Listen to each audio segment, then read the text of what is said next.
अस्सलाम वालेकुम। 1 मिनट की छोटी सी बात के साथ मैं हाजिर हूँ। मस्बत सोचिए, मस्बत बोलिए, मस्बत अमल कीजिए। इसे कहते हैं पॉजिटिव अप्रोच।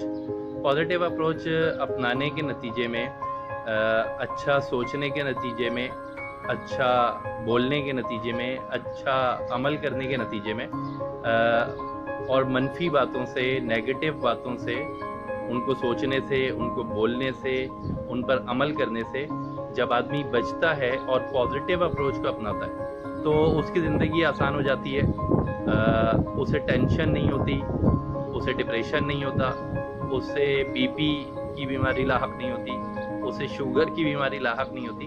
तो इसलिए अपनी ज़िंदगी को आसान कीजिए, अपनी ज़िंदगी की मुश्किलात को कम कीजिए और इस फार्मूले के ऊपर यानी पॉजिटिव अप्रोच के फार्मूले के ऊपर अच्छा सोचने, अच्छा बोलने और अच्छा अमल करने के फार्मूले के ऊपर अमल कीजिए।